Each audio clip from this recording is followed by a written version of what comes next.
ஸ்ரீ சிவமகாபுராணம் 7வதான வாயவிய சம்ஹிதை, அதிலே உத்தரகண்டம், அத்தியாயம் 4 முதல். ஸ்ரீ கிருஷ்ணன் கேட்கிறார், உபமன்யு முனிவரே, சிவபிரானது எண்வகை மூர்த்தங்களும் இவ்வுலகில் எவ்வாறு வியாபித்துள்ளது என்பதை இதுவரை கேட்டேன். இப்பொழுது இறைவன் இறைவியின் உண்மை சுரூபம் என்ன என்பதை கேட்க அவலாக இருக்கிறேன். ஆணாகவும் பெண்ணாகவும் காட்சி தரும் இவர்கள் உலகில் எவ்வாறு வியாபித்துள்ளார்கள்? உபமன்யு கூறுகிறார், தேவகியின் புதல்வனே, நான் இப்பொழுது இறைவன் இறைவியின் செல்வச் செழுமை, அவர்களது உண்மை சுரூபம் இரண்டு பற்றியும் சுரங்க கூறுகிறேன். இதை பற்றி விரிவாக கூற அச்சிவனாராலும் இயலாததுதான். இறைவியே சக்தி தத்துவம். சிவபிரான் சிவ தத்துவமான சக்தியை கொண்டவர், அதாவது சக்திமான். இறைவியே சக்தி தத்துவம், சிவபிரான் சிவ தத்துவமான சக்தியை கொண்டவர், அதாவது சக்திமான். அவர்களது செழுமையின் ஒரு சிறு துளிதான் இவ்வுலகமாக காண்கிறது.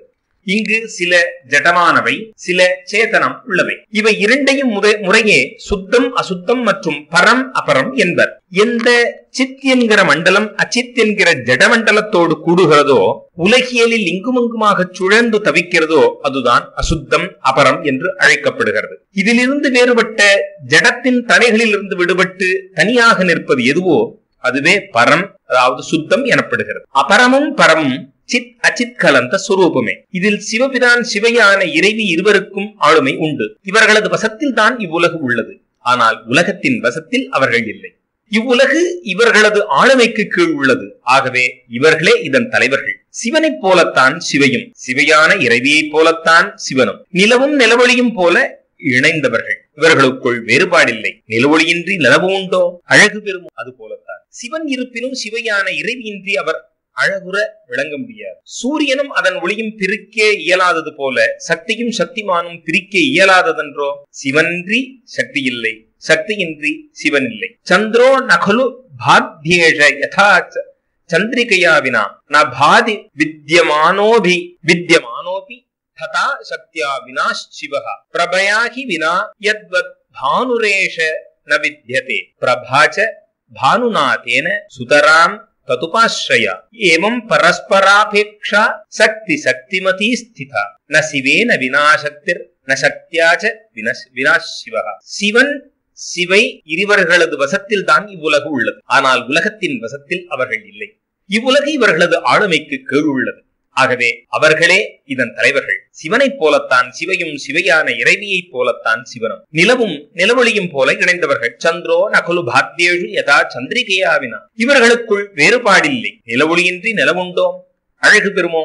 அதே போலத்தான் சிவன் இருப்பினும் சிவையான இறைவியின்றி அவர் அழகுற விளங்க முடியாது. சூரியனும் அதன் ஒளியும் பிரிக்க இயலாதது போல சக்தியும் சக்திமானும் பிரிக்க இயலாததென்றோ? சிவனின்றி சக்தி இல்லை, சக்தியின்றி சிவன் இல்லை.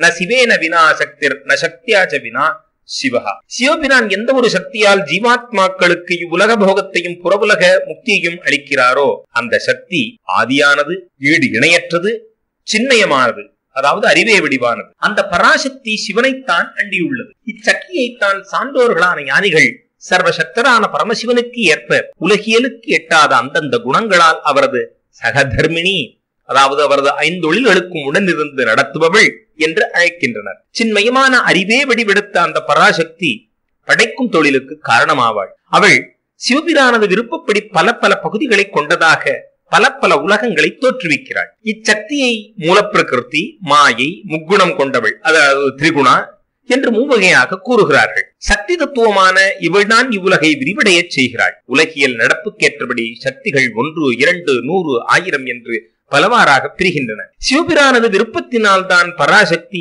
சிவ தத்துவத்தோடு ஒன்றிணைகிறது. அன்று முதல் தான் எள்ளில் இருந்து எண்ணெய் தோன்றுவது போல் கற்பத்தின் ஆதியிலிருந்து படைப்பின் தோற்றம் ஏற்பட்டது. அதன்பின் சக்திமானான இறைவனிடமிருந்து சக்தியின் செயலாற்றும் தன்மை தோன்றியது. செயலாற்றும் தன்மையில் அசைவு தோன்றியதும் முதலில் நாதம், அதாவது ஒலி தோன்றியது. நாதத்திலிருந்து பிந்துவும், பிந்துவிலிருந்து சதாசிவ தத்துவமும் வெளிப்பட்டது. சதாசிவத்திலிருந்து மகேஸ்வரனும், அதிலிருந்து சுத்த வித்தியையும் தோன்றியது. இந்த சுத்த வித்தியை சொல்லாற்றலுக்கு தலைவி, அதாவது பேச்சுத்திறனுக்கு தலைவி. இதுதான் முத்தலை சூலமேந்திய சிவனாரிடமிருந்து வாக்கீஸ்வரி என்கிற சக்தி தோன்றிய விதம். இச்சொல்லாற்றலை எழுத்து வடிவில் விரிந்தது. இவ்வெழுத்துக்களையே மாத்திருகா அக்ஷரங்கள் என்பர். பின் அனந்தத்தின் ஊடுருவதால் மாயை, காலம், நியதி, கலை, வித்தியை முதலியவற்றை படைத்தது. கலையிலிருந்து ராகம் என்கிற ஆசையும் அதை நுகரும் ஜீவனான மனிதனும் தோன்றினர். அதன் பின் மாயையில் இருந்து முக்குணங்கள் கொண்ட அவ்யக்தமான, அதாவது வெளிப்படையாக காண இயலாத பிரகிருதி தோன்றியது. அதிலிருந்து தான் சத்துவம், ராஜசம், தாமசம் முதலிய முக்குணங்களும் தனித்தனியே தோன்றின. இப்பிரபஞ்சமே முக்குணங்கள் நிரம்பியது.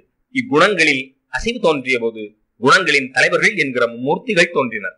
அதோடு கூடவே மகத் முதலிய தத்துவங்களும் வெளிவந்தன. இந்த மகத்திலிருந்து சிவனானது கட்டளைப்படி எண்ணற்ற அண்ட பிண்டங்கள் தோன்றின. இவை அனந்தன் முதலிய வித்யேஸ்வரர்களின் ஆளுமைக்கு உட்பட்டனவே. சரீரங்களின் வேறுபாட்டால் சக்தியிலும் பல வேறுபாடுகள் கூறப்படுகின்றன. அவை ஸ்தூலம் அதாவது பெரியது, சூக்ஷ்மம் அதாவது சிறியது என்கிற வேறுபாடுகளால் பல ரூபங்களின் வேறுபாடுகளாக ஆகின. ருத்ரனுடைய சக்தி ரௌத்ரி, விஷ்ணுவின் சக்தி வைஷ்ணவி, பிரம்மாவின் சக்தி பிரம்மாணி, இந்திரனின் சக்தி இந்திராணி எனப்படுவர். பல சொல்வானேன். உலகம் என்ற எதை அழைக்கிறோமோ அது சக்தி ஆத்மாவால் வியாபிக்கப்பட்டுள்ளது. அதாவது அது உலகம் உடனில் அந்தரான்மா வியாபித்துள்ளது போலவே சக்தி ஆத்மாவால் வியாபிக்கப்பட்டுள்ளது. ஆகவே அசையும் அசையாத ஜீவராசிகள் கொண்ட இப்பிரபஞ்சமே சக்திமயம்தான். இப்பராசக்தியைத்தான் சிவபிரானின் கலை என்கின்றனர். இவ்வாறு இப்பராசக்தி ஈஸ்வரனின் விருப்பத்திற்கேற்ப செயலாற்றி இப்பிரபஞ்சத்தை படைக்கிறது. அறிவறிந்த சான்றோர்களின் கருத்து இதுவே. ஞானம், கிரியை, இச்சை, அதாவது இச்சாசக்தி, ஞானசக்தி, கிரியாசக்தி ஸ்வரூபிணி என்கிற இந்த முச்சக்திகளின் மூலம் சக்திமானான சிவபெருமான் உலகமெங்கும் அங்கிங்கனாதபடி எங்கும் பிரகாசமாய் ஆனந்த மூர்த்தியாகி விளங்குகிறார். இது இவ்விதம்தான், இது இவ்வாறல்ல என்றவாறு செயலூக்கத்தை நியமித்தது இவ்விச்சாசக்தியே. இது என்றும் ஒரு நிலையாக இருப்பது. சிவபிரானது ஞானசக்தி புத்தியாக ஆகி, சிவபிரானது ஞானசக்தி புத்தியாக ஆகி செயலுறுப்பு, செயலுக்கான காரணம், அதன் பயன் ஆகியவற்றை உள்ளபடி நிர்ணயிக்கிறது. சிவபிரானது கிரியாசக்தி சங்கல்பமாக ஆகி, அதாவது உறுதியான எண்ணமாக ஆகி, அவரது விருப்பம் மற்றும் நிச்சயம் ஆகியவற்றிற்கு ஏற்ப காரிய ரூபமான உலகத்தை கற்பனையில் ஒரே நொடியில் செய்து விடுகிறது. இவ்வாறு இச்சை, ஞானம், கிரியை என்கிற சக்திகளால் உலகம் மேம்படுகிறது, வளர்கிறது. படைத்தல் அல்லது தோற்றுவித்தல் என்கிற தன்மையுடைய சக்தி பராசக்தியினால் தூண்டப்பட்டு அனைத்து உலகங்களையும் படைக்கிறது. இவ்வாறான சக்திகளோடு குடியிருப்பதாலேயே சிவபெருமானை சக்திமான், அதாவது சக்தி படைத்தவர் என்கின்றனர். சக்தி, சக்திமான் என்கிற இருவருடைய சேர்க்கையிலிருந்தே இவ்வுலகம் தோன்றியதால் இதை சாக்தம், சைவம் என்கிறார். தாய் தந்தையர் இல்லையில் புத்திரன் எவ்வாறு தோன்றுவான்? அதுபோலத்தான் பவனான சிவனும் பவானியான இறைவியும் இல்லையெனில் சராச்சரங்கள் அடங்கிய இவ்வுலகம் எவ்வாறு தோன்ற முடியும்? பெண், ஆண் இவர்களிடமிருந்து தோன்றிய இவ்வுலகமே பெண் ஆண் உருவம் படைத்ததே ஆகும். இதுதான் ஆண் பெண்களின் விபூதி, அதாவது நிறை செல்வம். ஆக உலகம் இவர்களைத்தான் ஆதாரமாக கொண்டது. ஆண் திருமேனி சிவபெருமான், அதாவது பரம்பொருள். பெண் திருமேனியான சிவை இறைவி, அவரது பராசக்தி. சிவனே சதாசிவன், சிவையே மனோன்மணி. சிவனே மகேசன், சிவையே மாயை. பரமசிவனே ஆண், பரமேஸ்வரியான சிவையே பெண். மகேசனான சிவன் ருத்ரன், அவனது சக்தியான சிவை ருத்ராணி. சிவன் விஷ்ணு எனில் சிவை லட்சுமி. சிவன் படைப்போனாகிய பிரம்மதேவர் எனில் இறைவியே பிரம்மாணி. சிவபிரான் சூரியன் எனில் இறைவி அவரது ஒளி. காமத்தை அளிக்கும் சிவன் இந்திரன் என்றார், மலைமகளே சசி தேவியான இந்திராணி. மகாதேவர் அக்னி எனில் உமையம்மை சுவாகா. முக்கண்ணரே யமன், அதாவது அந்தகன் காலன் மிருத்யு எனில் இறைவி யமனது மனைவி. இறைவர் நிர்வத்தியானால் இறைவி நைர்வத்தி. சிவனே வருணனானால் இறைவி வாருணி. திரைசூடியே வாயுதேவரானால் இறைவி வாயுபத். ஈசனே யக்ஷனானால் பார்வதி ருத்தி. பரமனே சந்திரன் ஆனால் பரமேஸ்வரியே ரோஹிணி. சிவனே ஈசானன் ஆனால் சிவையே ஈசானி. நாகராஜனான அனந்தனை தன் வளையலாக அணிந்த சிவன் அனந்தன் ஆனால் சிவையே அனந்தா.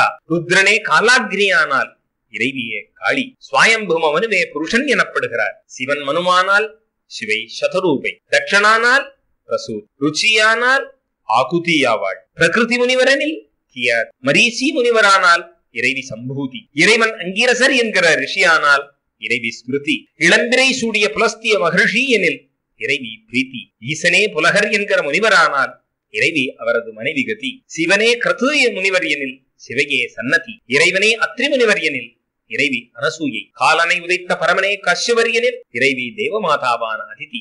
வசிஷ்டர் எனில் அருந்ததி. உலகத்தின் அனைத்து ஆடவர்களும் சிவபிரானை, பெண்பாளர்கள் பார்வதி பிராட்டி. ஆகவே உலகினரான அனைத்து ஆடவர்களும் பெண்டிலும் சிவபிரானது விபூதியே, அதாவது செல்வமே ஆகும். உலகத்தின் அனைத்து ஆடவர்களும் சிவபிரானே, பெண்பாளர்கள் பார்வதி பிராட்டியே. ஆகவே உலகினரான அனைத்து ஆடவர்களும் பெண்டிலும் சிவபிரானது விபூதியே ஆகும். அதாவது விபூதி என்பது செல்வம். பொருள் உடையவன் சிவன் எனில், அதாவது பொருள் உடையவன் விஷயி. சிவன் எனில் பொருள், அந்த விஷயம் சிவை. கேட்பது அனைத்தும் உமையம்மை சுரூபம். கேட்பவன் சிவன். எந்த விஷயத்தில் கேள்வியோ கேட்க வேண்டும், அதாவது அறிய வேண்டும் என்கிற எண்ணம் தோன்றுகிறதோ அந்த அனைத்து வஸ்துக்களுமான திருமேனி சிவனாரது மனைவியான சிவையே ஆகும். கேள்வி கேட்பவனே இளம்பிறை சூடிய சிவபிரான். பார்க்கப்படும் பொருள் அனைத்தும் இறைவி, பார்ப்பவன் இறைவன். ரசமனைத்தும் அம்பிகை, ரசத்தை நுகர்பவன் இறைவன். அன்பே வடிவானவள் இறைவி, அந்த அன்பின் வெளிப்பாடு விஷம் அருந்திய வைத்தியநாதன் எனப்படும் என்று சிந்திக்கப்படும் இறைவன். எண்ணப்படும் அதாவது சிந்திக்கப்படும் பொருள்கள் பார்வதி, எண்ணுபவன் அதாவது சிந்திப்பவன் சிவன். அறியப்படும் அறிவு இறைவி, அறிபவன் இறைவன். பிராணிகளின் பிராணனான உயிர் சிவன், பிராணனான உயிரை நிலைக்கச் செய்யும் நீர் இறைவி. தேவி க்ஷேத்திர ரூபமேற்றால் அதாவது உடல் ஆனால் இறைவன் க்ஷேத்திரஜன் அதாவது உடலை அறிபவர். இறைவன் பகல், இறைவி இரவு. இறைவன் விண்வெளியானால் இறைவி பூமி. அவன் கடல் ஆனால் இறைவி கரை. விடையேறி விரக்ஷமானால் அதாவது மரமானால் இவள் அதில் படரும் கொடி. இறைவனே அனைத்து ஆண்பாலும், இறைவியே அனைத்து பெண்பாலும். சிவை சொல்வடிவானால் இறைவன் பொருள் வடிவனன். எந்த பொருட்களில் என்னென்ன திரள் அதாவது சக்தி இருக்குமோ அவை அனைத்தும் இறைவி. அந்தந்த சக்தி படைத்த பொருள்கள் சாக்ஷாத் சிவபிரானே. எவையெல்லாம் அனைத்திலும் உயர்ந்ததோ, பரிசுத்தமானதோ, புண்ணியமானதோ, மங்களமானதோ அவை அனைத்தும் சிவன், சிவை. இவர்களது தேஜஸினாலேயே சக்தியினாலேயே உலகில் பெருக்கத்தை பெற்றன என்பது சான்றோர்களின் கருத்து. எவையெல்லாம் அனைத்திலும் உயர்ந்ததோ, பரிசுத்தமானதோ, புண்ணியமானதோ, மங்களமானதோ அவை அனைத்தும் சிவன், சிவை இவர்களது தேஜஸினாலேயே அதாவது அவர்களது சக்தியினாலேயே உலகில் பெருக்கத்தை பெற்றன என்பது சான்றோர்கள் கருத்து. விளக்கொளி வீட்டை ஒளிர வைப்பது போல் உலகை ஒளிர வைப்பது இறைவன் இறைவியின் பேரொளியே. விளக்கும் விளக்கொளியும் சிவையும் சிவனுமாகும். ஆகவே இவர்களை பூஜிப்பது, வணங்குவது, சிந்திப்பது இன்றியமையாதது. விளக்கும் விளக்கொளியும் சிவையும் சிவனுமாகும். ஆகவே இவர்களை பூஜிப்பது, வணங்குவது, சிந்திப்பது இன்றியமையாதது. ஸ்ரீ கிருஷ்ணா, இதுவரை என் சிற்றறிவுக்கு எட்டியவாறு இறைவன் இறைவியின் உண்மை சுரூபத்தை அதாவது உள்ளது உள்ளபடி வர்ணித்தேன். ஆனால் இது இவ்வளவுதான் என்று கொள்ளாது. இதனால் அவரது முழு சுரூபமும் முடிந்து விட்டதாக எண்ணாதே. அவரது உண்மை சுரூபம் எல்லையற்றது. எவர் தத்துவ ஞானிகளது சொல்லுக்கும் பொருளுக்கும் சிந்தனைக்கும் எட்டாதவரோ அவரது உண்மை சுரூபத்தை எவர் முழுவதுமாக கூறிவிட முடியும்? எவ்வாறுதான் கூறுவது? எவர் தனது முழு சிந்தனையையும் சிவனது திருவடிகளிலேயே லயிக்கச் செய்துள்ளாரோ, எவர் இறைவனது மெய்யடியாரோ அவரது சிந்தையில் தான் இறைவன் காட்சி தருவார். அவரது சிந்தையில் தான் குடிகொண்டிருப்பார். எவர் இறைவனது மெய்யடியாரோ, எவர் தனது முழு சிந்தனையையும் சிவனது திருவடிகளிலேயே லயிக்கச் செய்துள்ளாரோ அவரது சிந்தனையில் தான் அவரது சிந்தையில் தான் இறைவன் காட்சி தருவார். அவரது சிந்தையில் தான் குடிகொண்டிருப்பார். பிறரது சிந்தைக்கு எட்டாதவர் இறைவன். இதுவரை நான் கூறிய விபூதிகள் பிராகிருதமானது. ஆகவே இது அபரா. இதை விடுத்து எது இயற்கைக்கு எட்டாததான அப்ராகிருதமான பரா விபூதி உண்டோ அது மிகவும் ரகசியமானது. இந்த ரகசியத்தின் உட்பொருளை அறிபவன் தான் இறைவனை பற்றியும் ஓரளவு அறிந்து கொள்ள. இறைவரது அந்த அப்ராகிருதமான பரா விபூதியை மனதாலோ புலன்களுக்கு ஆட்பட்டு அவைகளோடு கைகோர்த்து நிற்கும் சொற்களாலோ அறிய முடியாது. மனமும் புலன்களும் சொல்லும் அவரை எட்ட முடியாது திரும்பிவிட்டன. அதுதான் பெரிய உயர்ந்த இடம், அதுதான் பெரிய வழியும். நம்மை அந்த உயர்ந்த இடத்திற்கு இட்டு செல்லும் மார்க்கம், அதுவே முடிவான நிலையும் ஆகும். இறைவரது அந்த அப்ராகிருதமான பரா விபூதியை மனதாலோ புலன்களுக்கு ஆட்பட்டு அவைகளோடு கைகோர்த்து நிற்கும் சொற்களாலோ அறிய முடியாது. மனமும் புலன்களும் சொல்லும் அவரை எட்ட முடியாது திரும்பிவிட்டன. அதுதான் பெரிய உயர்ந்த இடம், அதுதான் பெரிய வழி. நம்மை அந்த உயர்ந்த இடத்திற்கு இட்டு செல்லும் மார்க்கம், அதுவே முடிவான நிலையுமாகும். யதோ வாசோ நிவர்த்தந்தே மனசா சேந்திரியை சக அப்ராகிருதா பரா சைஷா விபூதி பரமேஸ்வரி. சைவேக பரமம் தாம சைவேக பரமாகதி சைவேக பரமாகாஷ்டா விபூதி பரமேஷ்டினா. எந்த யோக புருஷர்கள் தன் மூச்சுக்காற்றையும் புலன்களையும் வெற்றி கொண்டார்களோ அவர்கள் தான் இந்த பரா என்கிற விபூதியை பார்க்கவும் பெறவும் முயற்சி செய்யும். திரும்ப தாயின் கருவறையில் வந்து புகக்கூடாது என்பதற்காகவே இம்முயற்சி. இறைவனின் இந்த விபூதிகள் சம்சாரம் என்கிற பெரும் கருணாக தீண்டுதலால் மிருத்தி என்கிற மரணத்துக்கு அடிமையான ஜீவராசிகளுக்கு உயிர்காக்கும் சஞ்சீவினி என்கிற மருந்தாகும். இதை அறிந்தவன் எதற்கும் எவருக்கும் பயப்பட மாட்டான். இறைவரது அந்த பரா அபரா என்கிற விபூதியை தாண்டி கடந்து பரா விபூதியை அனுபவிப்பான். எந்த யோக புருஷர்கள் தன் மூச்சுக்காற்றையும் புலன்களையும் வெற்றி கொண்டவர்களோ அவர்கள்தான் இந்த பரா என்கிற விபூதியை பார்க்கவும் பெறவும் முயற்சி செய்கின்றனர். திரும்ப தாயின் கருவறையில் வந்து புகக்கூடாது என்பதற்காகவே இம்முயற்சி. இறைவனின் இந்த விபூதிகள் சம்சாரம் அதாவது இந்த உலகியல் என்கிற பெரும் கருணாக தீண்டுதலால் மிருத்யு என்கிற மரணத்திற்கு அடிமையான ஜீவராசிகளுக்கு உயிர்காக்கும் சஞ்சீவினி என்கிற மருந்தாகும். இதை அறிந்தவன் எதற்கும் எவருக்கும் பயப்பட மாட்டான். இறைவரது இந்த பரா அபரா என்கிற விபூதியை தாண்டி கடந்து பரா விபூதியை அனுபவிப்பான். ஸ்ரீ கிருஷ்ணா, இறைவன் சிவபிரான், இறைவி பார்வதி பிராட்டி இவர்களின் உண்மை தத்துவம் அந்த சுரூபம் ரகசியமாக இருப்பினும் ரகசியமாக இருப்பினும் உனக்காக அதை விவரித்தேன். ஏன் தெரியுமா? நீ சிவபிரானிடம் மிகுந்த பக்தி கொண்டவன். இறைவனின் இந்த விபூதிகளை சீடனாக இல்லாதவனுக்கோ, சிவோபாசனை அற்றவனுக்கோ, சிவபக்தி அற்றவனுக்கோ தவறையும் மறந்தும் உபதேசிக்க கூடாது. இவ்வாறு கூறுவது வேதமே. அதன் கட்டளை தான் இது. ஸ்ரீ கிருஷ்ணா, நீயோ மங்கள ஸ்வரூபம். வேறு எவருக்கும் இதை உபதேசித்து விடாது. உன்னை போன்றவருக்குத்தான் உபதேசிக்கலாம். இல்லையே மௌனமே விசேஷம். சிவனடியாராகவும் வேதங்களில் நம்பிக்கை கொண்டவராகவும் உள்ளவர் மனை தூய்மையோடு இதை சொல்வாரே யாகில் விரும்பிய பயனை விரும்பியவாறு தரும். முன்வினை காரணமாக ஒருவேளை முதல் முறையே பயன் அளிக்காவிடில், அதாவது பயன் பெற தடை நேருமாகில் திரும்ப திரும்ப சாதனை செய்யல். இவ்வாறு முயற்சி செய்பவனுக்கு நிகழ்ச்சி ஏது? சிவனடியாராகவும் வேதங்களில் நம்பிக்கை கொண்டவராகவும் உள்ளவர் மன தூய்மையோடு இதை சொல்வாரே யாகி, அதாவது இந்த சிவபிரான் இறைவனுடைய விபூதி, அவர்களுடைய சேர்க்கையை, அவர்களுடைய பெருமைகளை சொல்வாரே யாகி, அது விரும்பிய பயனை விரும்பியவாறு தரும். முன்வினை காரணமாக ஒருவேளை முதல் முறையே பயன் அளிக்காவிடில், அதாவது பயன் பெற தடை நேருமாக திரும்ப திரும்ப சாதனை செய்யல் வேண்டும். இவ்வாறு முயற்சி செய்பவனுக்கு நிகழ்ச்சி ஏது? ஸ்ரீ சிவமகாபுராணம் 7ஆவதான வாயவிய சம்ஹிதை, அதிலே இறுதியான உத்தரகண்டம், அத்தியாயம் 5 முதல். உபமன்யு முனிவர் கூறுகிறார், ஸ்ரீ கிருஷ்ணா, சராச்சரங்கள் அடங்கிய இவ்வுலகமே தேவதேவரான மகாதேவரின் சுரூபமே ஆகும். சராச்சரங்கள் அடங்கிய இவ்வுலகமே தேவதேவரான மகாதேவரின் சுரூபமே ஆகும். ஆனால் பசுவான நாம், அதாவது ஜீவர்களான நாம் உலகியலான பல பல தலைகளில் கட்டுண்டுள்ளதால் உலகை சிவனாரின் திருமேனியாக காண்பதில்லை. பெரும் தவசிகளான முனிவர்கள் பரமசிவனது நிர்விகல்பமான, அதாவது கற்பனைக்கு எட்டாத உயர்ந்த தத்துவத்தை முற்றிலுமாக அறியாததனாலேயே அந்த ஒருவரையே பல பல வடிவங்களில் உள்ளதாக வர்ணிக்கிறார்கள். சிலர் அந்த பரம தத்துவத்தை அபரபிரம்ம ரூபம் என்கின்றனர், சிலர் பரபிரம்ம ரூபம் என்கின்றனர். இன்னும் சிலர் ஆதியும் அந்தமும் இல்லா அருட்பெருஞ்சோதியான மகாதேவ சுரூபம் என்கின்றனர். 5 பெரும் பூதங்கள், கர்மேந்திரியங்கள் 5, ஞானேந்திரியங்கள் 5, மனம், அந்த கரணம் மற்றும் உலகியல் விஷயங்களான நுகர்பொருட்களான ஜடத்தத்துவங்கள் முதலியன அபரபிரம்மம் என்று கூறப்படுகின்றன. இவற்றிலிருந்து வேறான ஒன்று சேர்ந்து உண்டான சமஷ்டி சைத்தன்யமே பரபிரம்மம் ஆகும். பெரிதாகவும் எங்கும் நீக்கமர நிறைந்துள்ளதாகவும் இருப்பதால் அதனை பிரம்மம் என்கின்றனர். பிரபோ, வேதங்களுக்கும் மற்றும் பிரம்மாதி தேவர்களுக்கும் பெருந்தலைவரான பரபிரம்ம பரமாத்மா சிவபிரானுக்கு பரம் அபரம் என 2 திருமேனிகள் உண்டு. சிலர் இவரை வித்யா ஸ்வரூபி, அதாவது வித்யை அவித்யை இரண்டையும் தன் சுரூபமாக கொண்டவர் என்கின்றனர். இதில் வித்யை என்பது சைத்தன்யம் உள்ளவை, அவித்யை என்பது உயிரற்றவை, அதாவது சைத்தன்யம் அற்றவை. உயிருள்ள சைத்தன்யமும் உயிரற்ற ஜடமான அச்சைத்தன்யமும் கொண்ட இவ்வுலகு சிவபிரானின் திருமேனி. ஏனெனில் இவ்வுலகே அவரது ஆளுமையில் உள்ளது. பிராந்தி, வித்யை மற்றும் பராவித்யை, அதாவது பிராந்தி மயக்கம் தெளிவின்மை, வித்யை அறிவு மற்றும் பராவித்யை மெய்யறிவு, அதாவது உயர்ந்த தத்துவம் என்கிற இம்மூன்றும் சிவனாரின் உயர்ந்ததான ரூபமாக கருதப்படுகின்றன. பதார்த்தங்களான பொருட்களை பற்றி பலவாறான பொய்யான கற்பனைகளை பிராந்தி என்பர், அதாவது தெளிவின்மை என்பர். உள்ளதை உள்ளபடி அறிவது என்கிற அறிவே வித்தை. விகல்பமின்றி, அதாவது மாற்று சிந்தனையின்றி உள்ளதை உள்ளபடி அறிவதே பரம வித்தை. அதுவே பரம தத்துவமும் கூட. பரம தத்துவம் என்கிற மெய்யறிவே சத் ஆகும், அதாவது உண்மையாகும். இதற்கு மாறானது அசத், அதாவது பொய் ஆகும். சத் அசத் இரண்டிற்கும் தலைவரானதால் சிவபெருமான் சதசத்பதிகி எனப்படுகிறார். சில மகர்ஷிகள் க்ஷரம் அக்ஷரம் இவ்விரண்டையும் கடந்த பரம தத்துவமே சிவபிரான் என்கின்றனர். அனைத்து ஜீவராசிகளும் க்ஷரம், அதாவது அழியக்கூடியனவை. ஜீவாத்மாவே அக்ஷரம், அதாவது கூடஸ்தன், சரீரத்தில் குடியிருப்பவன். க்ஷரம் அக்ஷரம் இரண்டுமே பகவானின் சுரூபமே.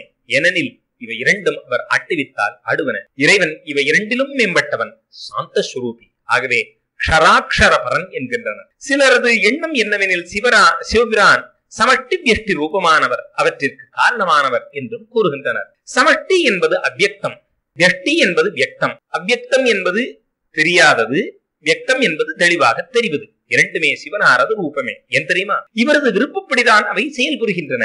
இவற்றிற்கு காரணமாக இருப்பதால் சிவபிரான் பரம காரணர். ஒரு சிலர் பரமனை ஜாதி, அதாவது வியக்தி சுரூபன் என்கின்றனர். எதற்கு உடலில் திரும்ப திரும்ப வந்து போவது என்பது உண்டோ, அதாவது பிறப்பிறப்பது என்பது உண்டோ, அதை ஜாதி என்கின்றனர். வியக்தி என்பது வந்து போவது, கருவில் தோன்றுவது, மற்றதை அண்டி நிற்பது. ஜாதியும் வியக்தியும் சிவனால் பரிபாலிக்கப்படுவதால் அவரை ஜாதி வியக்தி ஸ்வரூபன் என்கின்றார்கள். சிலர் சிவனை பிரதானம், புருஷன், வியக்தன், காலரூபன் என்கின்றனர். பிரகிருதிக்குத்தான் பிரதானம் என பெயர். ஜீவாத்மாவே க்ஷத்ரஜன், அதாவது புருஷன். 23 தத்துவங்களையும் அறிஞர்கள் வியக்தம் என்று அழைக்கின்றனர். காரிய பிரபஞ்சமான இவ்வுலகின் பரிணாமத்திற்கு காரணமானவரை காலம் என்பர். இவ்வனைத்திற்கும் தலைவர், காத்தருள்பவர், தாங்குபவர், செயலில் தூண்டுபவர், செயலற்று நிற்கச் செய்பவர், கண்களுக்கு தெரியும்படி செய்பவர், பின் மறைப்பவர். இவ்வளவிற்கும் ஒரே காரணமாக இருப்பவர் சிவபிரான். அவர் தன் ஒளியில் தனித்து நிற்கும் பிறப்பிலி. ஆகவே அவர் பிரதானர், புருஷர், வியக்தர், காலஸ்வரூபர். காரணமும்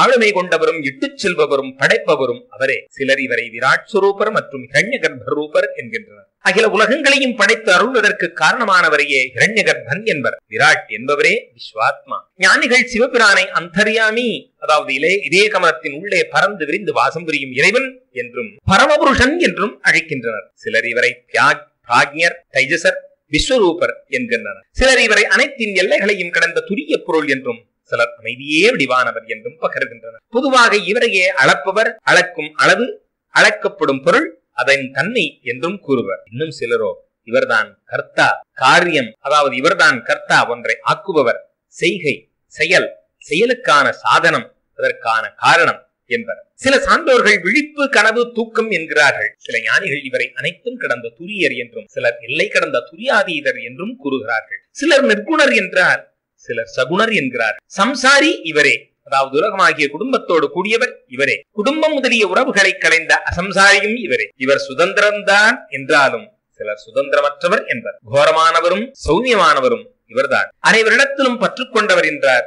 சிலர் ராகமான பற்றை தொலைத்தவர் என்கிறார்கள். செயலற்றவரும் செயலோடு உறவாடுபவரும் இவரே. புலன்கள் அற்றவர் என்று சிலர் கூற, சிலர் புலன்கள் உடையவர் என்கிறார்கள். நிலையானவர், சாஸ்வதமானவரும் நிலையற்றவரும் இவர்தான். திருமேனி உடையவர் எனில் திருமேனி அற்றவரும் இவர்தானே.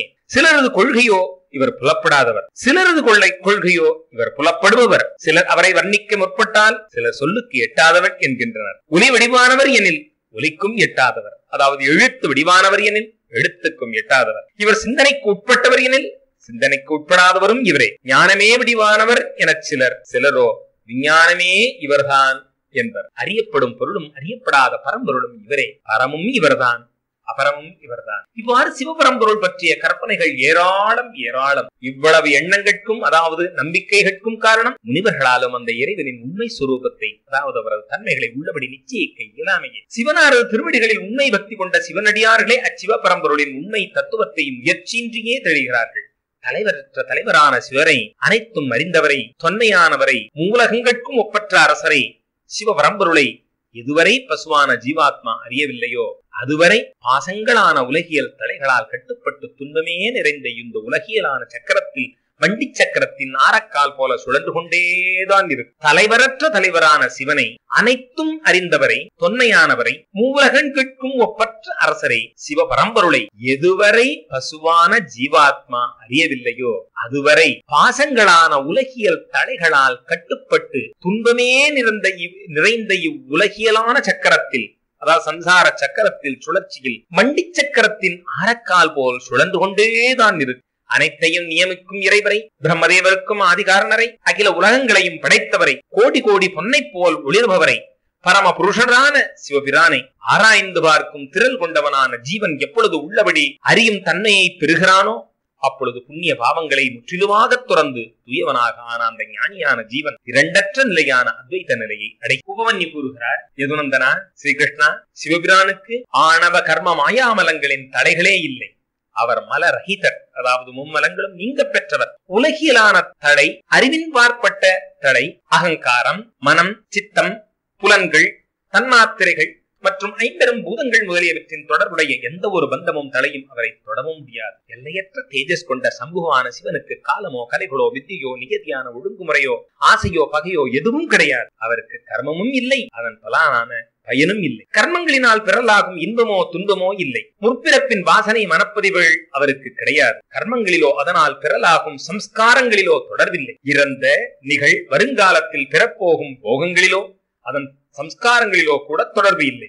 காரணமோ கர்த்தாவோ இல்லை. முதல் நடு ஈறு மூன்றும் இல்லை. கரணம் இல்லை. செய்ய வேண்டுவது செய்ய வேண்டாதது ஏதும் இல்லை. சுற்றத்தாரோ மற்றாரோ இல்லை. நியமிப்பவரோ தூண்டுபவரோ தலைவரோ ஆசான் என்கின்ற பெரியவரோ அவரை காப்பவர் என்றோ எவரும் இல்லை. ஒத்தாரும் இல்லை, மிக்காரும் இல்லை, பிறப்பிலி இறப்பிலி, வேண்டுதல் வேண்டாமை இல்லாதவர், இதை செய் என்கின்ற கட்டளையும் இல்லை, யாதே என்கின்ற நிஷேதமான ஒதுக்குதலும் இல்லை, தலைகளோ விடுதலையோ இல்லை, நன்மை செய்யக்கூடாத எந்த ஒரு தோஷமும் அதாவது குற்றமும் இல்லை. ஆனால் நன்மையே புரியக்கூடிய நற்குணங்கள் மட்டும்தான் அவரிடம் உள்ளன. ஏனெனில் இத்தகைய சிவபிரான் தனது சக்திகளோடைய உலகெங்கும் நிக்கமர நிறைந்து நின்று தனது இயல்பான உயர்நிலையில் இருந்து கீழ்நிலைக்கு இறங்காது என்றும் ஒரே மாதிரியாக இருக்கிறார். ஆகினால் இவரை தானு அதாவது அசைக்க முடியாதவர் என்கின்றனர். சராச்சரங்கள் அடங்கிய இவ்வுலகமே சிவபிரானால் அதிஷ்டிக்கப்பட்டிருக்கிறது. ஆகவேதான் அவரை அனைத்துமானவர் அதாவது சர்வஸ்வரூபர் என்கின்றனர். இவ்வுண்மையை அறிந்தவன் என்றுமே மோகத்தில் மயங்க மாட்டான். சர்வரூபரான ஸ்ரீ ருத்ரனுக்கு வணக்கம். அவரேதான் தத்துவரூபர், பெருமையான பரமபுருஷர், பொற்கையர் அதாவது தங்க கையை உடையவர், தலைவர் அற்ற அறுவகை செல்வங்களை தன்பால் கொண்டவர் அதாவது பகவான், செல்வத்திற்கு அதிபதி, ஈஸ்வரன், உமையொருபாகன், ஈசானர், பினாகம் என்ற வில்லை ஏந்தியவர், ரிஷபாரூடர். அந்த ருத்ரன் ஒருவனே பரமாத்மா. அவர்தான் நீலமும் மஞ்சளுமான நிறத்தன். இதே கமலத்தின் நடுவில் தலைமுடியின் நுனியைப் போல மிகவும் நுண்ணியவராக தியானிக்கத்தக்கவர். இதே கமலத்தின் நடுவில் தலைமுடியின் நுனியைப் போல் மிகவும் நுண்ணியவராக தியானிக்கத்தக்கவர். பொன்னிறச் சடைமுடி கொண்டவர், அன்றலர்ந்த செந்தாமரையை ஒத்த அழகிய திருக்கண்கள், திருமேனியின் காந்தியோ இளஞ்சிவப்பு, பொன்னார் மேனியரான திருநீலகண்டத்து இறைவன் சூரியனைப் போல எங்கும் எப்பொழுதும் உலா வந்து கொண்டுதான் இருக்கிறார். சௌமியர், இவர் சாந்தமானவர், கோரமாகவும் பயங்கரமாகவும் இருப்பவர், சில சமயம் அமைதியாகவும் சில சமயம் கோரமாகவும் இரண்டும் கலந்த நிலையிலும் இருப்பவர், குறைவற்றவர், அமுதமானவர், அழிவில்லாது என்றும் நிலைத்திருப்பவர், புருஷ சிரேஷ்டரான சிவனார், காலனுக்கும் காலன், சேதனங்கட்கும் அச்சேதனங்கட்கும் எட்டாதவர், இவ்வுலகங்களையெல்லாம் கடந்து நிற்பவர், எங்கும் எப்பொழுதும் எவரிடமும் காண இயலாதமை எரிவும் செல்வமும் இவரிடம் தான் நிறைந்துள்ளது. ஆகவே இவர்தான் செல்வத்திற்கெல்லாம் செல்வம் என்பது அறிஞர்களின் கருத்து. ஒவ்வொரு கல்பத்திலும் தோன்றி ஒரு குறிப்பிட்ட காலம் வரையிலும் இருந்து மாறும் பல பல பிரம்மதேவர்களுக்கும் ஆதி காலத்தில் சாஸ்திரங்களை விரிவாக உபதேசித்தவர் இச்சிவபெருமானே. ஒரு குறிப்பிட்ட காலம் வரையிலுமே இருக்கும் குருக்களுக்கும் இவர்தான் குரு என்றும் இவர்தான் அனைவருக்குமான முதல் குரு. காலத்தின் எல்லை இவரை தீண்டவும் முடியாது.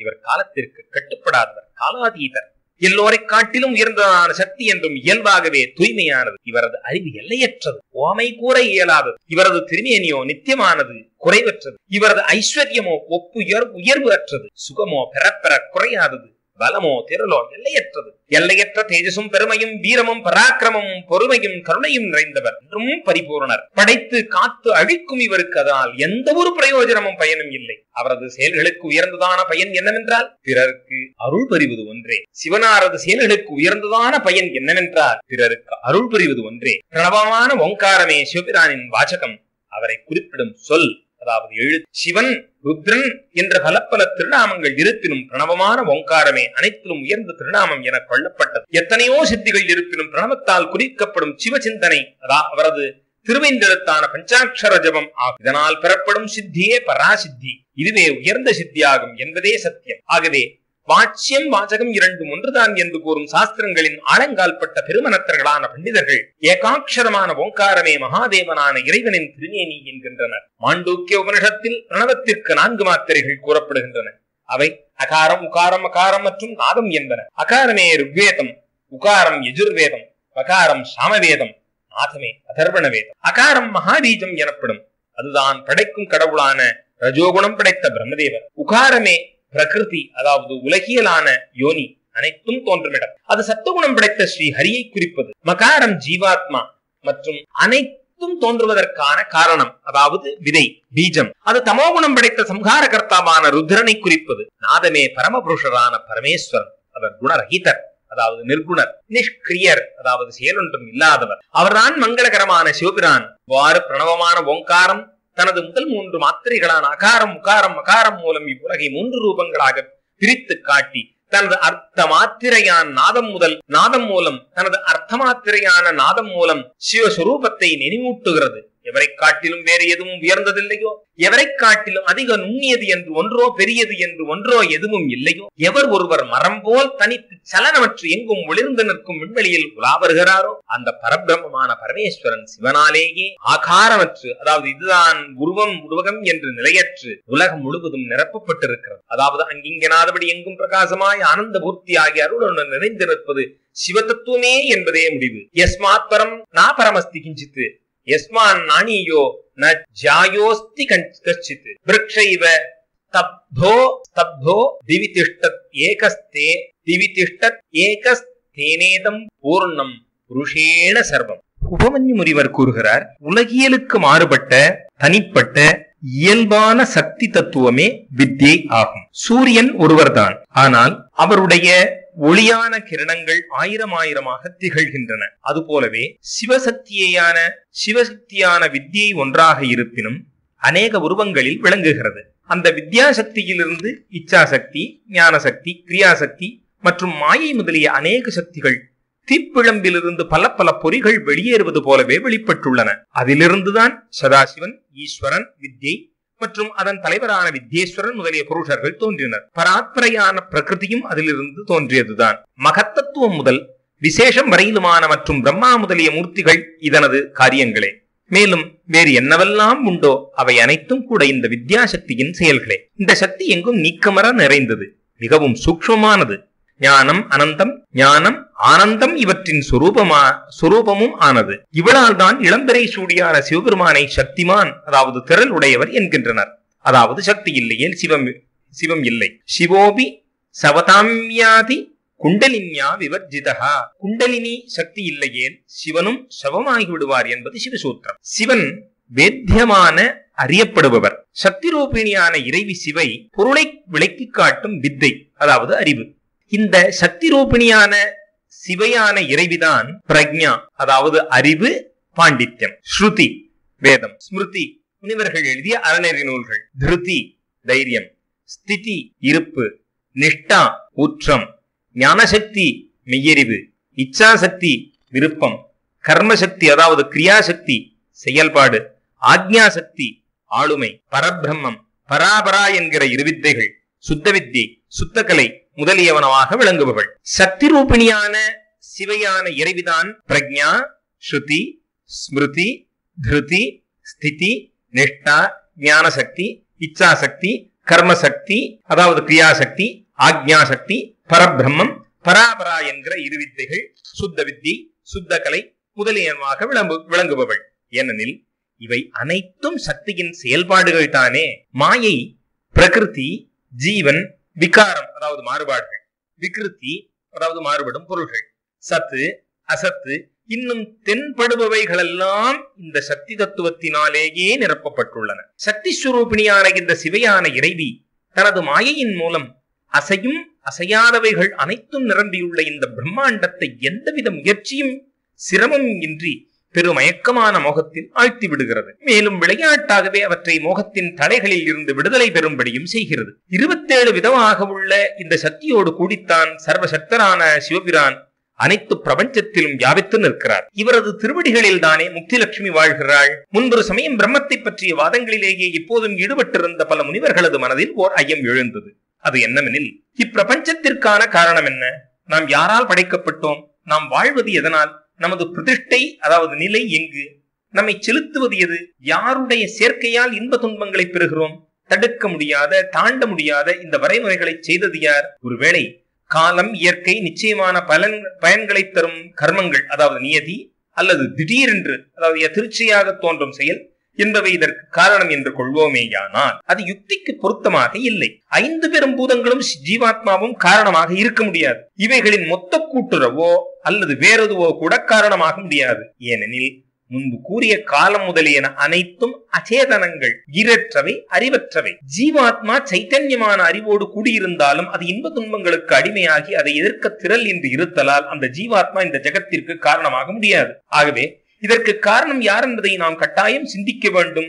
இவ்வாறு அவர்கள் தங்களுக்குள் ஆராய்ச்சி செய்தும் ஏதாவது ஒரு நிச்சயத்திற்கு வர இயலவில்லை. அப்பொழுது அவர்கள் தியான யோகத்தில் அமர்ந்து பரமேஸ்வரரின் சுரூபமாக விளங்கும் நினைக்கவும் முடியாத சக்தியை எதிரில் கண்டனர்.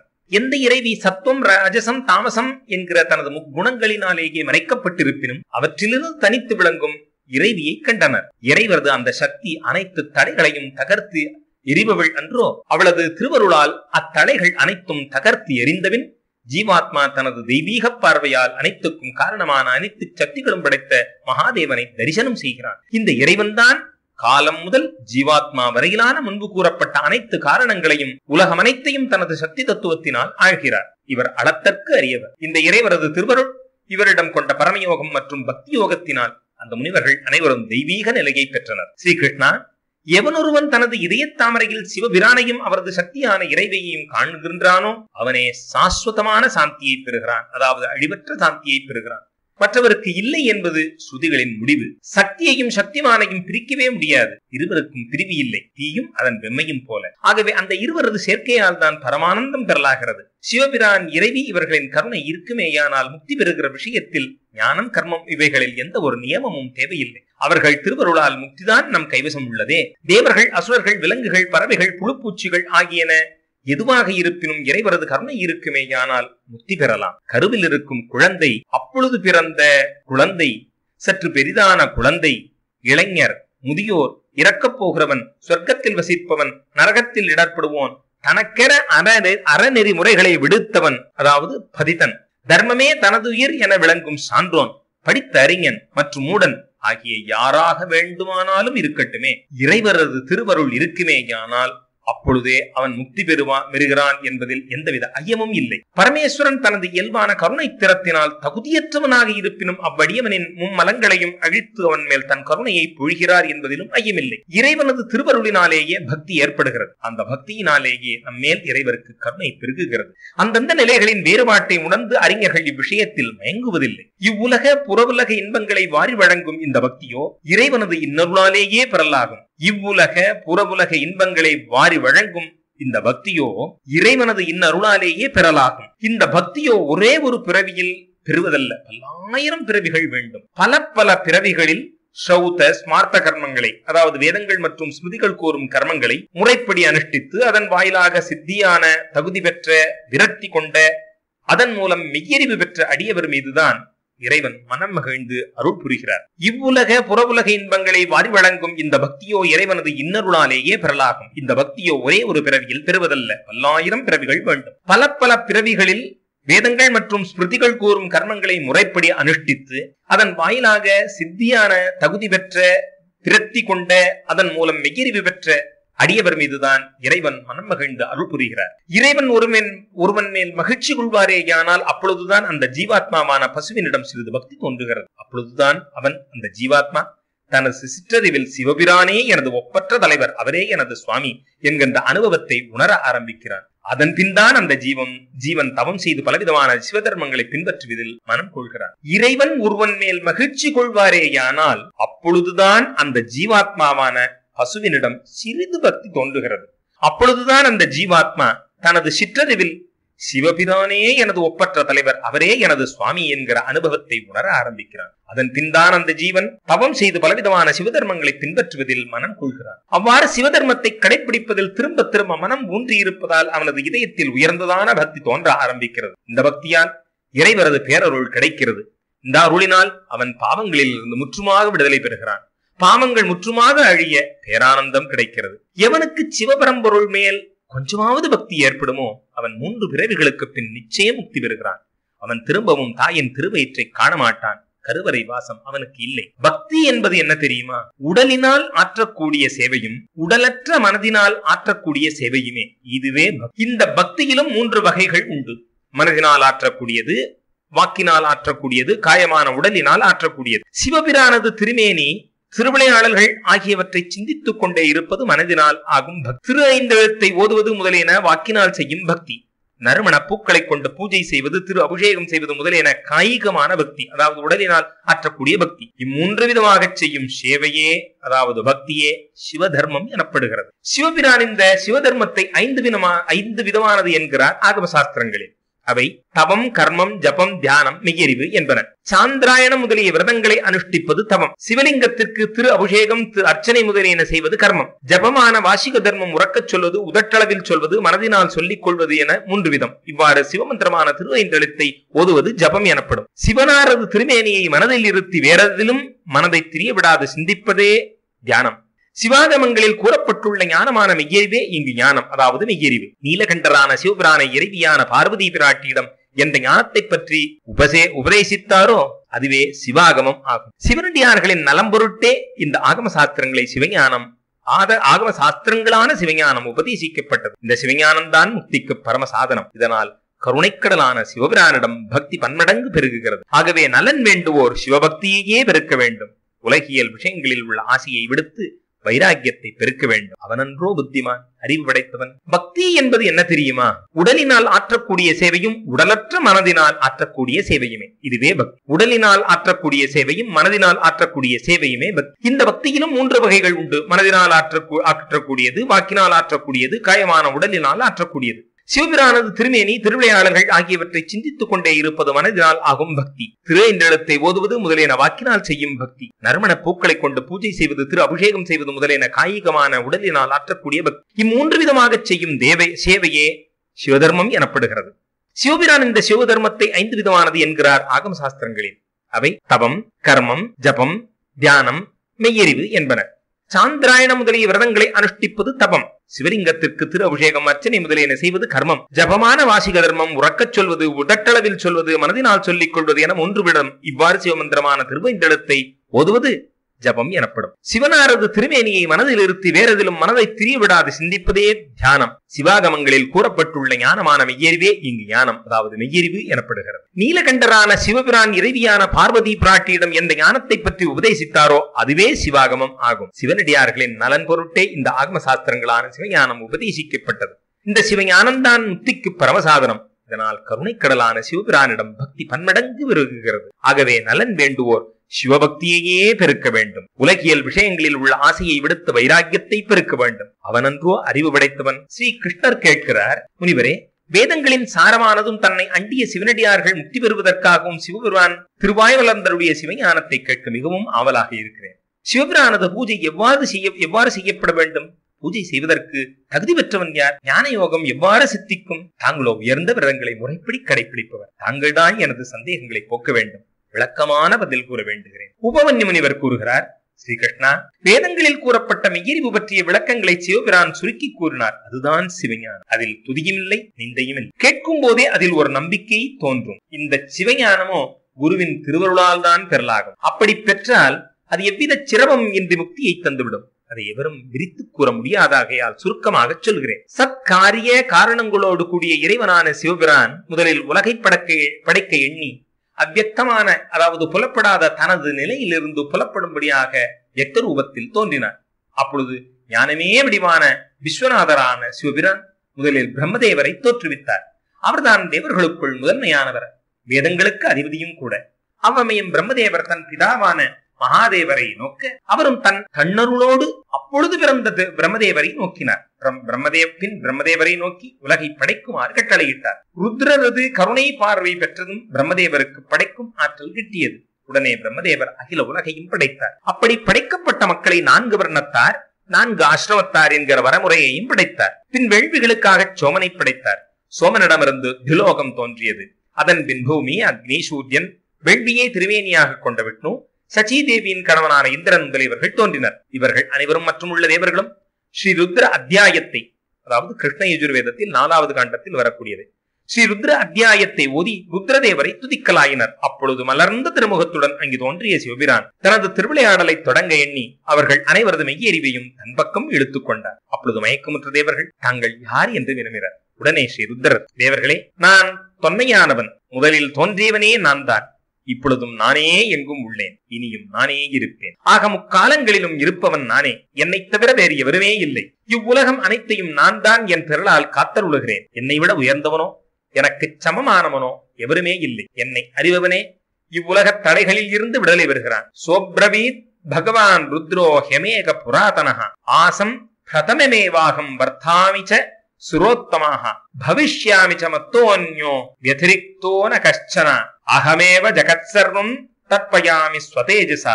இவ்வுலகம் அனைத்தையும் நான் தான் என் திரளால் காத்தருள்கிறேன். அகமேவ ஜகத் சர்வம் தற்பயாமி ஸ்வதேஜசா மத்தோதிக சமோ நாஸ்தி மாம்யோ வேத முச்சதே. இவ்வாறு கூறிவிட்டு ஸ்ரீ ருத்ர பகவான் அங்கேயே மறைந்தருளினார். தேவர்களின் பார்வையிலிருந்து ஸ்ரீ ருத்ரன் மறையவே தேவர்கள் சாமவேத மந்திரங்களை கூறி துதிக்கத் தொடங்கினர். அதர்வ சீர்ஷ உபநடத்தில் கூடப்பட்டுள்ள பாசுபத விரதத்தை ஏற்று தங்கள் மேனி முழுவதும் திருநீற்றை பூசிக்கொண்டனர். இதைக் கண்ட இறைவர் தேவர்களுக்கு அருள் புரிவதற்காக மாதருபாகனாக தன் சிவகணங்கள் சூழ காட்சியளித்தார். பிராணாயாமம் முதல் சுவாசத்தை வெற்றி கொண்டு சோம்பலின்றி பாவம் தொலைத்து விளங்கும் யோகிகள் தங்கள் இதே கமலத்தில் எந்த இறைவனை காண்கின்றனரோ அந்த மகாதேவனான சிவபிரானை தேவர்கள் தங்கள் எதிரில் கண்டனர். எந்த இறைவி பகவானது இச்சைக்கேற்ப செயல்புரிகிறாரோ அந்த கண்ணழகு படைத்த பராசக்தியையும் இறைவனது இடது பாகத்தில் கண்டனர். உலகியலான தலைகளை தகர்த்தெறிந்து சிவனாரது பரமபதத்தை அடைந்த நித்திய சித்தர்களான சிவகணங்களையும் சிவபிரானை சுற்றி நிற்க கண்டனர். அப்பொழுது தேவர்கள் சிவபிரானை பற்றி வேதங்களிலும் புராணங்களிலும் கூறப்பட்டுள்ள உயர்ந்த துதிகளால் இறைவனையும் இறைவியையும் துதிக்கலாயினர். இருதேரும் இறைவனும் தேவர்களை தன்னருள் சுரக்கும் தனது கண்களால் கடாட்சித்து இனிமையாக கூறலானார். நான் உங்கள் யாவரையும் கண்டு மகிழ்ந்தேன் என்று. அப்பொழுது இறைவன் மகிழ்ந்திருப்பதைக் கண்ட தேவர்கள் பன்முறை வணங்கி கேட்கலானார்கள். தேவதேவரே, இவ்வுலகில் தங்களது பூஜை எவ்வகையில் இருக்க வேண்டும்? அவ்வாறு பூஜை புரிவதற்கான தகுதிகள் என்ன? தயவு செய்து இதனை தெளிவாக கூற வேண்டும். அப்பொழுது இறைவன் சற்றே புன்னகை பூத்த வண்ணம் தனது கோரமான கோடி கோடி சூரியர்கள் போல ஒளிர்வதான திருமேனியை தேவர்களுக்கு காட்டியருளினார். அத்திருமேனியோ அனைத்து நற்குணங்களும் ஒன்று சேர்ந்தது, எங்கும் ஒளிர்வது, மிக மிக சிரேஷ்டமானது. அவரை சுற்றி எண்வகை சக்திகள், மும்மூர்த்திகள், அவரது எண்ணகை மூர்த்திகள், அதன் பிரிவுகள், கிரகங்கள், தேவர்குலாங்கள் ஆகிய அனைத்தும் இருந்தன. 4 திருமுகங்களும் 8 திருக்கரங்களும் விளங்கின. இடதுபுற திருமேனி பெண் வடிவானது. இவ்வாறான அற்புத திருமேனியை கண்ட தேவர்கள் வியந்தனர். சூரியன், பார்வதி பிராட்டி, சந்திரன், விண்வெளி, வாயு, தேஜஸ், நீர், நிலம் மற்றும் உள்ள அனைத்தும் சிவபிரானது திருமேனி என்பதை நன்கு அறிந்தனர். சராச்சரங்கள் அனைத்தும் சிவமயம்தானே. இவ்வாறு ஒருவருக்கொருவராக பேசிக்கொண்டே சூரிய தேவனை குறித்து அர்க்கிய பிரதானம் செய்து வழங்கினர். அவ்வாறு அர்க்கியம் அளிக்கும் பொழுது அவர்கள் எவரது நிறம் சிந்தூரம் போல் சிவப்போ, எவர் அழகான மண்டலத்தில் விளங்குகிறாரோ, எவர் பொன் என ஒளிரும் திரு ஆவரணங்களை அணிந்தவரோ, எவரது கண்கள் அன்றலர்ந்த செந்தாமரையை ஒக்குமோ, எவர் தன் கைகளால் செந்தாமரையை ஏந்தியவரோ, எவர் பிரம்மதேவர், இந்திரன், ஸ்ரீமன் நாராயணன் ஆகியவர்களுக்கும் மூல காரணரோ அந்த இறைவனுக்கு வணக்கம் என்று மனமுருக துதித்து அர்க்கியம் வழங்கினர். சிந்தூர வர்ணாய சுமண்டலாய சுவர்ண வர்ணாபரணாய துப்யம் பத்மாப நேத்ராய சபங்கஜாய பிரம்மேந்திர நாராயண காரணாய. இவ்வாறு கூறிக்கொண்டே தேவர்கள் உயர்ந்த ரத்தனங்கள் நிரம்பிய பொன், குங்குமம், தற்பிப்புல், பூக்கள் முதலியன சேர்த்த நீரை பொன்வட்டிலில் ஏந்தி அவ்விறைவருக்கு அர்க்கியம் அளித்தனர். பின் இறைவா, தாங்கள் எங்கள் விஷயத்தில் மகிழ்ச்சி கொள்ள வேண்டும். அனைத்திற்கும் ஆதிகாரணர் தாங்கள் அல்லவா? தாங்கள்தானே ருத்ரன், விஷ்ணு, பிரம்மா மற்றும் சூரியன் ரூபமாக விளங்குவது. சிவகணங்கள் சூழ்ந்து காட்சி தரும் சிவபரம்பொருளான தங்களுக்கு வணக்கம். பிரதத்தம் ஆதாய சகேம பாத்திரம் பிரசஸ்தமர்க்யம் பகவன் பிரசீத நம சிவாய சாந்தாய சகணாயாதிஹேதவே நம சிவாய சாந்தாய சகணாயாதிஹேதவே ருத்ராய விஷ்ணவே துப்யம் பிரம்மணே சூரியமூர்த்தையே. எவன் ஒருவன் ஒன்றுபற்ற மனதுடன் சூரிய மண்டலத்தில் சிவபிரானை முறைப்படி பூஜித்து விடுவோரை நடுப்பகல் மாலை என்கிற 3 வேளைகளிலும் சிவனாரை குறித்து உயர்ந்ததான அர்க்கியத்தை அளித்து வணங்குகிறானோ, செவிக்கு செஞ்சொல்லான இந்த ஸ்லோகங்களை படிக்கிறானோ, அவனுக்கு கிடைக்கக்கூடாத பொருள் ஒன்றுமே இல்லை. அவன் பக்தனானால் முக்தியும் நிச்சயம். ஆகையால் தான் சிவஸ்வரூபனான சூரியனை தினமும் பூஜிக்க வேண்டும். உறுதி பொருள்களான அறம்பொருள், இன்பம், வீடு என்கிற இந்த 4 பெரும் பேறுகளையும் பெற வேண்டுமானால் மனம், வாக்கு, காயமான உடல் மூலம் அவரை தவறாது ஆராதிக்க வேண்டும். இவ்வாறு தேவர்கள் ஆராதிக்கவே சூரிய மண்டல மத்தியவர்த்தியான சிவபிரான் அனைத்து சாஸ்திரங்களிலும் சிறந்ததான சிவசாஸ்திரத்தை, அதாவது ஆகம சாஸ்திரத்தை அவர்களுக்கு அளித்துவிட்டு மறைந்தருளினார். அந்த சாஸ்திரத்தில் சிவபூஜைக்கு தகுதி வாய்ந்தவர்களாக அந்தணர்கள், கத்திரியர்கள், வைச்சியர்கள் ஆகிய 3வரையும் குறிப்பிட்டுள்ளார். இதை தெரிந்து கொண்ட தேவர்கள் சிவபிரானை வணங்கி தங்கள் இருப்பிடம் திரும்பினர். வெகு காலம் கழித்து அந்த ஆகம சாஸ்திரங்கள் மறைந்து போனதைக் கண்ட இறைவி, சிவனாரது இடது பாகத்தை அலங்கரிக்கும் அந்த இறைவி தன் கணவரான சிவபிரானிடம் அதை பற்றி வினவினார். அப்பொழுது சிவபிரான் வேதங்களின் சாரமான ஆகம சாஸ்திரத்தினை உபதேசித்தார். பின் அவரது திருக்கட்டளைப்படி நான், அகஸ்திய முனிவர், ததீசி முனிவர் 3வருமாக இச்சாஸ்திரத்தை உலகில் பிரச்சாரம் செய்தோம். முத்தலை சூழ வேண்டிய இறைவரும் ஒவ்வொரு யுகத்திலும் இந்நுலவிலகில் திருவவதாரம் செய்து தனது அணுக்கு தொண்டர்களான அடியவர்கள் முக்தி பெற வேண்டி இந்த சிவஞானத்தை பரப்பினர். ரிப்பு, சத்யர், பார்கவர், அங்கிரஸ், சவிதா, மிருத்யு, இந்திரன், வசிஷ்ட முனிவர், சாரஸ்வதர், கிருதாமர், திரிவிருத்தர், தேஜஸ், தர்மவே விடிவெடுத்த ஸ்ரீ நாராயணர், ஸ்வரக்ஷர், அறிஞரான அருணி, கிருதஜர், பரத்வாஜர், சிறந்த அறிஞரான கௌதமர், வாஜஸ்ரவசர், சூக்ஷ்மாயினி, திரணபிந்து, கிருஷ்ணர், சக்தி முனிவர், பராசரர், புத்திரர், ஜாதூகர்ணியர், நாராயணனேயான கிருஷ்ணத்வைபாயனரான வியாசமுனிவர் ஆகிய அனைவருமே வியாசமுனிவரது திரு அவதாரங்களே. இனி ஒவ்வொரு கல்பத்திலும் தோன்றிய வியாசர்களை வரிசையாக தெரிந்துகள். துவாபர யுகத்தின் முடிவில் வரக்கூடிய வியாசாவதாரங்கள் யோகாச்சாரியங்களின் அவதாரங்கள் ஆகியன லிங்க புராணத்தில் விளக்கமாக உள்ளன. பிரசித்தமான சிவனாரது சீடர்களை பற்றியும் அதில் உள்ளன. அவ்வாறான அவதாரங்களில் இறைவரது முக்கிய ரூபத்தில் இருந்து ஒளிபருந்திய 4 சீடர்கள் தோன்றுகிறார்கள். பின் அவர்களுக்கு நூற்றுக்கணக்கான ஆயிரக்கணக்கான சீடர்களும் அந்த சீடர்களுக்கு சீடர்களுமாக பரவிற்று சிவபிரானது திருக்கட்டளைகளை கடைபிடித்து ஒழுகும் பக்தியினால் அனுபூதி பெற்ற பாக்கியவான்கள் வெற்றி பெறுகிறார்கள்.